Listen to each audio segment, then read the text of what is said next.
நகரத்தின் இதயத்தில், நகரத்தின் மையப்பகுதியில் வாகனங்களின் ஒலியும் மக்களின் கூச்சலும் ஒரு மெல்லிய இசையைப் போல ஒன்றிணைந்து ஒலிக்குமிடத்தில் வித்யாதீபம் பொதுப்பள்ளி அமைந்திருந்தது. நவீன வசதிகளுடன் கூடிய பெருமைமிக்க அந்த கட்டடத்தின் பிரம்மாண்டத்திற்கு ஒரு சிறிய குறையாக அதன் பெரிய இரும்பு வாசலுக்கு காவலாக ஒரு ஒல்லியான உருவம் இருந்தது. கோபாலன் 60 கடந்த அவரது முகத்தில் உள்ள ஒவ்வொரு சுருக்கமும் காலம் பரிசளித்த ஒவ்வொரு அனுபவத்தின் கதையைச் சொல்லும். காக்கி சீருடையின் நிறம் மங்கத் தொடங்கியிருந்தாலும் அவரது கண்களில் உள்ள அன்பும் விழிப்பும் ஒரு சிறிதும் மங்கவில்லை. பள்ளிவாசலை திறப்பதும் மூடுவதும் மட்டுமே கோபாலனின் உலகமாக இருக்கவில்லை. ஒவ்வொரு காலையும் நம்பிக்கையுடன் மலரும் 100 மொட்டுகளை வரவேற்பதும் மாலையில் அறிவின் தேனை பருகி அவை திரும்பிச் செல்லும்போது பாதுகாப்பாக வழியனுப்புவதுமாக இருந்தது. ஒவ்வொரு குழந்தையின் புன்னகையும் விளையாட்டும் குறும்பும் அவருக்கு இனிமையாக இருந்தன. சிலர் அவரை கோபால் அண்ணா என்றும் மற்றவர்கள் தாத்தா என்றும் அழைத்தனர். அந்த அழைப்புகளில்தான் அவரது வாழ்க்கையின் முழு மகிழ்ச்சியும் நிறைந்திருந்தது. அவர்களில் ஒருவளாக இருந்தவள் 7ஆம் வகுப்பு மாணவி மாயா. நீண்ட கூந்தலை இரண்டாக பின்னி வெள்ளை மற்றும் நீல நிற சீருடையில் ஒரு வண்ணத்துப் பூச்சியைப் போல பறந்து திரிந்தவள். அவளது கண்களில் எப்போதும் ஒரு நட்சத்திர ஒளி இருந்தது. புத்தகங்களையும் அறிவையும் அவள் மிகவும் நேசித்தாள். வகுப்பில் ஆசிரியர்கள் அனைவருக்கும் செல்லமாக இருந்தவள். கோபாலன் அவளை கவனிக்க ஒரு குறிப்பிட்ட காரணம் இருந்தது. அவளுக்கு அவரது இறந்த மகள் கௌரியின் அதே தோற்றம் இருந்தது. படிப்பில் சிறந்து கனவுகள் காண விரும்பிய அதே கௌரியின் முகம். ஆனால் கடந்த சில நாட்களாக அந்த வண்ணத்துப் பூச்சியின் இறக்கைகளின் நிறம் மங்கியிருந்தது.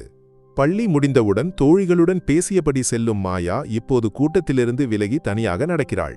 அவளது முகத்தில் இருந்த புன்னகை எங்கோ மறைந்துவிட்டது. கண்களில் துயரத்தின் மெல்லிய மேகம் திரண்டிருந்தது. வாசலருகே செல்லும்போது வழக்கமான தாத்தா என்ற அழைப்பு இல்லை, ஒரு வறண்ட புன்னகை மட்டுமே. கோபாலனின் காவல்காரனின் கண்கள் அதை துல்லியமாக பதிவு செய்தன. அந்த இளம் மனதை ஏதோ ஒன்று துன்புறுத்துவதாக அவர் உறுதியாக நம்பினார். மாயாவின் வீட்டு நிலை மிகவும் மோசமாக இருந்தது. மரவேலை செய்யும் தந்தை ராகவன் மரத்திலிருந்து விழுந்து கால் உடைந்து மாதங்களாக படுக்கையிலிருந்தார். அதனால் அந்த குடும்பத்தின் ஒரே வருமானம் நின்றுவிட்டது. தாய் சரஸ்வதி அருகிலுள்ள வீடுகளில் வேலை செய்து கிடைக்கும் சொற்ப வருமானத்தால் 4 பேர் கொண்ட குடும்பம் கஷ்டப்பட்டு வாழ்ந்தது. மருந்துக்கும் உணவுக்கும் கூட அந்த பணம் பற்றாமல் போகும்போது மகளின் பள்ளிக் கட்டணம் ஒரு பெரிய கேள்விக்குறியாக அவர்கள் முன் நின்றது. மாயா எல்லாவற்றையும் அறிந்திருந்தாள். இரவின் நிசப்தத்தில் தந்தையும் தாயும் மெல்லிய குரலில் பேசுவதையும் அவர்களின் அடக்கப்பட்ட அழுகையையும் அவளது இளம் மனம் கேட்டது. அவளுடைய படிப்பை நிறுத்த வேண்டுமா சரஸ்வதி என்று தந்தை நிராதரவாக கேட்பதை அவள் கேட்டாள். இல்லை ராகவேட்டா, என் மகள் படிக்க வேண்டும், அவளாவது காப்பாற்றப்படட்டும் என்று தாய் அழுகையை அடக்கி சொல்வது அவளது இதயத்தில் முள் குத்துவது போல இருந்தது. பள்ளியில் கட்டணம் செலுத்துவதற்கான கடைசி தேதியும் கடந்துவிட்டது. ஒவ்வொரு நாளும் அலுவலகத்தின் முன்பு நடக்கும்போது அவளது நெஞ்சு படபடத்தது. தோழிகள் புதிய புத்தகங்கள் பைகள் பற்றி பேசும்போது அவளுக்கு ஒன்றும் சொல்ல முடியவில்லை. ஒரு நாள் வகுப்பில் கணித ஆசிரியர் கட்டணம் செலுத்தாதவர்களின் பெயரை அழைத்தபோது மாயாவின் பெயரும் அதில் இருந்தது. எல்லா குழந்தைகளின் முன்னிலையில் தலைகுனிந்து நிற்க வேண்டியிருந்தபோது அவமானத்தால் அவளது முகம் சிவந்தது. அப்படி இருக்கையில் ஒரு நண்பகலில் முதல்வரின் அறைக்கு அழைக்கப்பட்டதாக அறிந்தவுடன் மாயாவின் கால்கள் நடுங்கின. அவளுடன் தந்தையும் இருந்தார். ஊன்றுகோலின் உதவியுடன் மெதுவாக நடந்து செல்லும் தந்தையின் நிராதரவான முகத்தை பார்த்தபோது அவளது துயரமனையை உடைத்தது. முதல்வரின் அறையிலிருந்து டிசிக்கு விண்ணப்பத்துடன் வெளியேறும்போது தந்தையின் கண்கள் கலங்கியிருந்தன. மோளு கவலைப்படாதே, அடுத்த வருடம் அருகிலுள்ள அரசு பள்ளியில் சேர்த்துவிடலாம் என்று தந்தை சொன்னபோது அவளால் ஒன்றும் பேச முடியவில்லை. முதல்வரின் அறையிலிருந்து அழுதபடி ஓடிவந்த மாயாவையும் வேதனையுடன் அவளை பார்த்து நின்ற தந்தையையும் கோபாலன் பார்த்தார். விஷயம் விசாரிக்க சென்ற கோபாலனிடம் ராகவன் கண்ணீருடன் எல்லாவற்றையும் சொன்னார். என்னுடைய கதியின்மையால்தான் கோபால் அண்ணா, அந்த குழந்தையின் கனவுகளை இப்போது நான் அழித்துவிட்டேன். அந்த வார்த்தைகள் ஒரு சுத்தியல் போல கோபாலனின் நெஞ்சில் பதிந்தன. அவ்வளவு புத்திசாலியான ஒரு குழந்தையின் படிப்பு, அவளது கனவுகள் எல்லாம் ஒரு நொடியில் முடிவுக்கு வரப்போகிறது. அவரது நினைவுகள் பல ஆண்டுகள் பின்னோக்கி பயணித்தன. கோபாலனின் மனதில் மகள் கௌரியின் முகம் தோன்றியது. படிப்பில் சிறந்தவளாக இருந்தவள். 10ஆம் வகுப்பில் பள்ளியில் முதல் மாணவி. மருத்துவராக வேண்டுமென்பது அவளது கனவு. ஆனால் ப்ரீ டிகிரிக்கு பிறகு தொடர்ந்து படிக்க வைக்க கோபாலனால் முடியவில்லை. சொற்ப வருமானத்தால் ஒன்றும் செய்ய முடியவில்லை. இறுதியில் ஒரு நல்ல வீட்டிற்கு அவளை திருமணம் செய்து அனுப்பினார். ஆனால் படிப்பு பாதியில் நின்றதன் துயரம் அவளை விட்டு நீங்கவில்லை. கணவன் வீட்டில் ஏற்பட்ட துன்புறுத்தல்களும் தனிமையும் சேர்ந்து அவளை மனதளவில் உடைத்தன. இறுதியில் ஒரு மழைக்கால இரவில் அவள் தன் வாழ்க்கையை முடித்துக் கொண்டாள். அன்று என் கையில் கொஞ்சம் பணம் இருந்திருந்தால் அவளை தொடர்ந்து படிக்க வைத்திருந்தாள் என்ற எண்ணம் ஒரு நெருப்புத் துண்டு போல ஆண்டுகளாக கோபாலனின் மனதில் எரிந்து கொண்டிருந்தது. கௌரியின் இழப்பு அளித்த ஆழமான காயம் இன்னும் ஆறவில்லை. மாயாவின் அழுத முகத்தை பார்த்தபோது ஆண்டுகளுக்குப் பிறகு அதே வேதனையை அவர் மீண்டும் உணர்ந்தார். மற்றொரு கௌரி உருவாகக்கூடாது. எந்த காரணத்தாலும் அது நடக்கக்கூடாது. அன்று இரவு கோபாலனால் தூங்க முடியவில்லை. தனது சிறிய இரும்பு பெட்டியை திறந்து அதிலிருந்த நோட்டுக்கட்டுகளை வெளியே எடுத்தார். மகள் லீலாவின் பிரசவத்திற்காக சேமித்த பணம் அது. அவள் எவ்வளவு ஆவலுடன் அந்த பணத்திற்காக காத்திருக்கிறாள். ஒரு பக்கம் மகளின் தேவை, மறுபக்கம் மாயாவின் எதிர்காலம். அவரது மனம் ஒரு தராசு போல அங்கும் இங்கும் ஆடியது. கௌரியின் சிரிக்கும் புகைப்படத்தை பார்த்து அவர் நெடுநேரம் உட்கார்ந்திருந்தார். இறுதியில் ஒரு முடிவு எடுத்தார். இந்த பணம் மாயாவின் கல்விக்கு மிகவும் தேவை. லீலாவிடம் ஏதாவது பொய் சொல்லலாம்.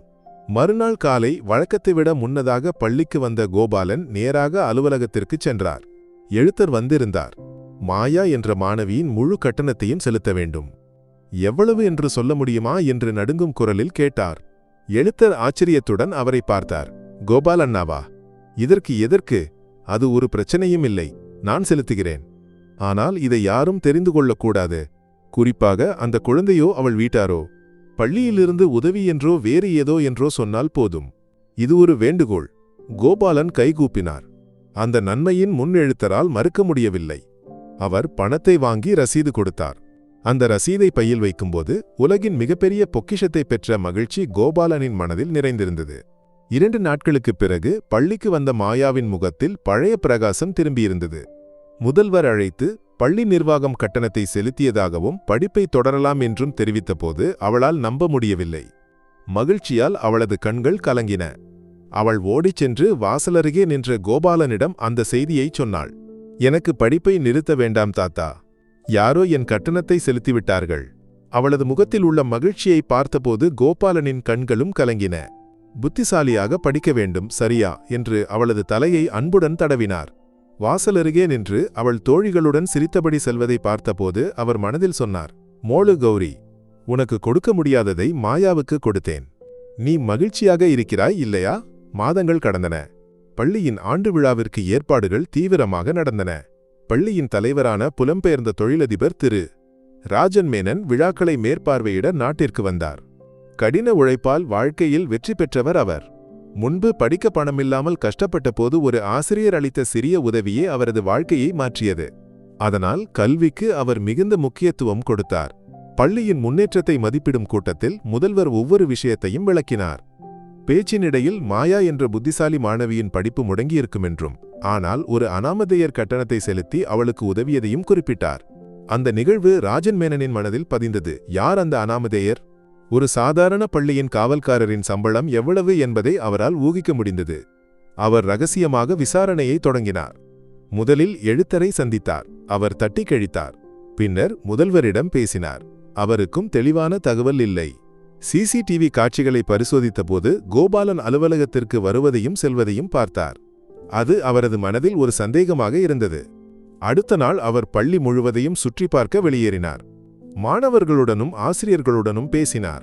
அப்போது முன்பு மாயாவை வகுப்பில் அவமானப்படுத்திய கணித ஆசிரியருடனும் பேசினார். இங்கே சில ஊழியர்களுக்கு அதிக உணர்ச்சிகள் சார். அந்த செக்யூரிட்டி கோபாலன் குழந்தைகளுடன் விசித்திரமான நெருக்கத்தில் இருக்கிறார். எதற்காகவோ என்று ஆசிரியர் அலட்சியமாகச் சொன்னார். ராஜன் மேனனின் மனதில் சந்தேகத்தின் நிழல் நீங்கி உண்மையின் ஒளி தெளிந்தது.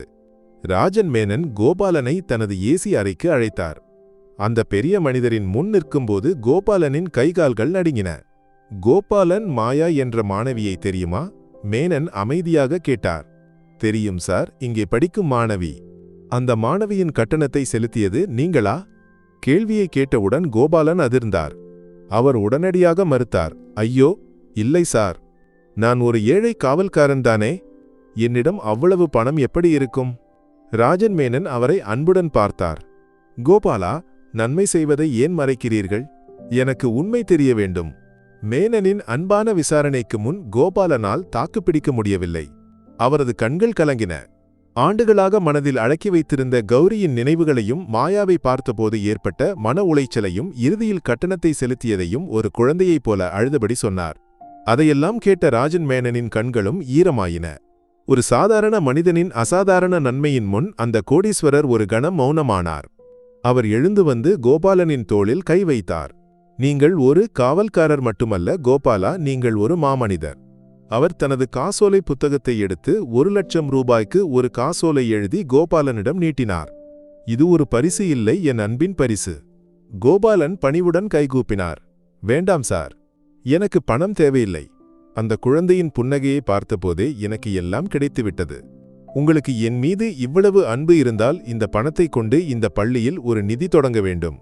மாயாவைப் போல பணமில்லாததால் படிப்பை நிறுத்த வேண்டிய நிலை வரும் எந்த குழந்தைக்கும் எதிர்காலத்தில் அந்த நிலை வரக்கூடாது. என் மகள் கௌரியின் பெயரில் ஒரு உதவி, அதுவே எனக்கு கிடைக்கும் மிகப்பெரிய மகிழ்ச்சி. கோபாலனின் வார்த்தைகளைக் கேட்டு ராஜன் மேனன் திகைத்து நின்றார். இவ்வளவு நிச்சலனமான ஒரு மனிதரா? அவர் அந்த காசோலையை கிழித்தார். நிச்சயமாக கோபாலா, நீங்கள் விரும்பியபடி ஒரு நிதியை தொடங்குவோம். ஆனால் அது உங்கள் மகளின் பெயரில் மட்டுமல்ல, உங்கள் பெயரிலும் இருக்கும். அன்று மாலை வண்ண விளக்குகளால் அலங்கரிக்கப்பட்ட மேடையில் பள்ளி ஆண்டு விழா நடந்தது. முதன்மை விருந்தினராக வந்த ராஜன் மேனன் பேசுவதற்காக எழுந்தார். அவர் கோபாலனின் மற்றும் மாயாவின் கதையை முழு சபையிடமும் விவரித்தார். ஒரு காவல்காரரின் பெரிய மனதின் கதையை கேட்டு சபை முழுவதும் மௌனமானது. பலரின் கண்கள் கலங்கின. அவர் அறிவித்தார், இன்று இந்த மேடையில் நம் அனைவருக்கும் பிரியமான கோபால் அண்ணாவின் விருப்பப்படி ஒரு கல்வி உதவி நிதிக்கு உருவம் கொடுக்கிறோம். கோபாலன் கௌரி கல்வி அறக்கட்டளை நூற்றுக்கணக்கான மாயாக்களுக்கு ஆதரவாகவும் துணையாகவும் இருக்கப்போகும் இந்த திட்டத்தின் முதல் பங்களிப்பாக என் சார்பாக 50,00,000 ரூபாயை வாக்குறுதியாக அளிக்கிறேன். அந்த அறிவிப்பு முடிந்தவுடன் நிமிடங்களுக்கு நீடித்த கைதட்டல்கள் அரங்கில் ஒலித்தன. மேடைக்கு அழைக்கப்பட்ட கோபாலன் நடுங்கும் காலடிகளுடன் சென்றார். ராஜன் மேனன் அவருக்கு பொன்னாடை அணிவித்து கௌரவிக்கும்போது சபையில் உட்கார்ந்திருந்த மாயாவும் அவளது பெற்றோரும் எழுந்து நின்று கைகூப்பினர். அன்று முதல் கோபாலன் அந்த பள்ளியின் வெறும் காவல்காரராக இல்லை, நூற்றுக்கணக்கான குழந்தைகளின் கல்வி கனவுகளுக்கு ஒளியேற்றிய வித்யாதீபத்திற்கு விளக்கேந்திய காவல்காரராக இருந்தார். வாசலருகே உள்ள தனது நாற்காலியில் உட்கார்ந்து மகிழ்ச்சியுடன் பள்ளிக்கு வரும் குழந்தைகளை பார்த்து அவர் புன்னகைத்தார். அந்த புன்னகையில் உலகின் எல்லா செல்வத்திற்கும் மேலான திருப்தி நிறைந்திருந்தது.